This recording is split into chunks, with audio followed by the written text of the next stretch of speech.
Well, Mark, another Christmas season approaches. Here it is. Coming whether we like it or not. 30 years on. Their 30th Christmas? This Is is that our like 31st Christmas? I always forget how that works We're out. hitting there. Math wasn't my thing. You're the financial guy. I'm the wine guy. So, hey. To the 30 years. Cheers to our 31st Christmas. Wasn't sure we were going to get past our 28th Christmas. Ooh, that was a rough one. That was a rough one. Well, I remember when I was a kid, my dad would always, Christmas Eve, we'd get together, and my dad never talked about the war. We fought in World War II. But on Christmas Eve, he would tell us some stories about World War II. And so on Christmas Eve, I will tell my family about the restaurant business in 2020. That'll be my Christmas Eve story. Yeah, it was. It's been a long couple of years, but it's so great to see everybody out celebrating again. Oh my God! Miracle Christmas Bar is back. parties, people reveling, having fun with their families, having fun with their friends. It almost seems like it's even greater than it ever was. Yeah, there's a lot of pent up energy, and it's also chill. I mean, people are a lot more chill. It's all right. So this year, what are you drinking on Christmas with you? So I'm going to tell you, I'm going to be bringing home a couple bottles of this mulled wine, and you just heat it up in a tea kettle or something like that. And we've been making this mulled wine, and I've had mulled wine before, and I generally don't like it. And I figured out why I don't like it. Why don't you like it? Because shitty wine makes shitty mulled wine. It's true. That's just so we made it with a really nice bottle of wine, turned it into a really nice beverage, and because I never drank mulled wine before. Yeah, it's the first year for me that I'm really into it. Love it. Well, and number one selection is we use decent wine from the Veneto. And also, it's a recipe that was inspired by the Miracle Bar people. They gave us the basic recipe. We altered it a little bit because we're fussy. But yeah, no, I like the mulled wine as well. I'm going to drink whiskey. I was going to say.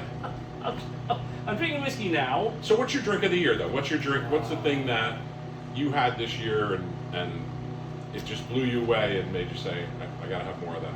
I have to say, right now I'm drinking our Knob Creek Barrel 30th anniversary. Which was an exciting year for us. Rye We whiskey. picked 3 different barrels of whiskey, 2 bourbons from Long Island Distillery, this rye from Knob Creek. Really has been, there they are. Shameless marketing. I did not know Francis had plugged that in there. Thank you.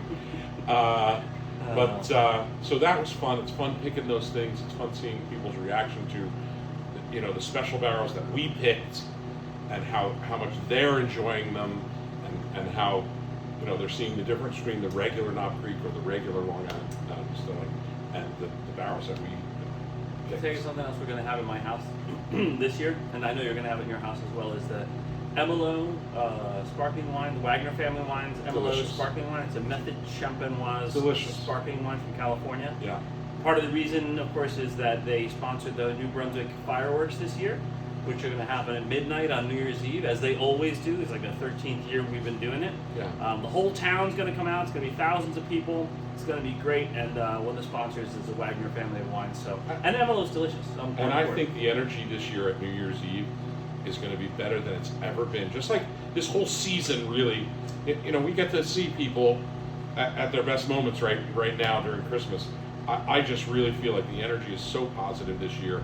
Everybody's feeling like they're on the other side of this really difficult time, and Christmas or New Year's Eve is going to be better than it's ever been.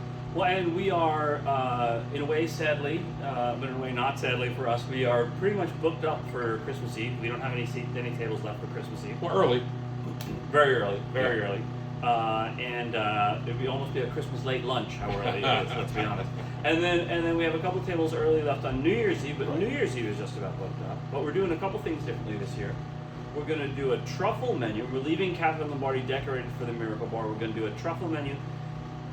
Black truffles come in later. November, December, sometimes October. And then white truffles come in usually early in the new year. And you don't always get them both at the same time, but on years when you do, you can have black truffles and white truffles at the same time. So we're going to do a black and white truffle menu sometime between the holidays. Yeah, so probably the Wednesday after Christmas, we'll start a black and white truffle menu, and we'll run it all the way through New Year's Eve. And we're leaving the Miracle Bar decorations up until the 6th of January, because I feel we got cheated over the last 2 Christmases.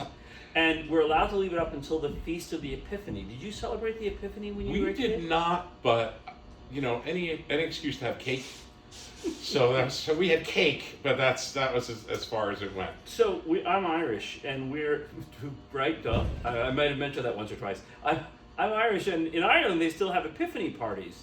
And there's a famous James Joyce story set called The Dead. It's set at an Epiphany party of all things.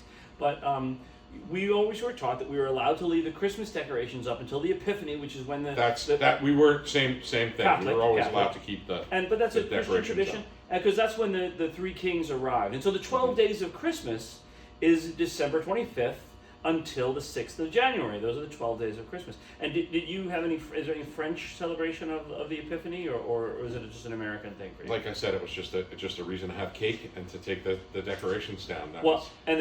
Frankly, the whole lore of it, was kind of, we didn't really talk about it very much. Well, in New Orleans, you may have heard of it, because they have Epiphany parties in New Orleans, Sure. big time, and that's where king cake comes from, where they bury the baby. They don't really bury the baby. They put the baby in the cake, and whoever finds the baby gets a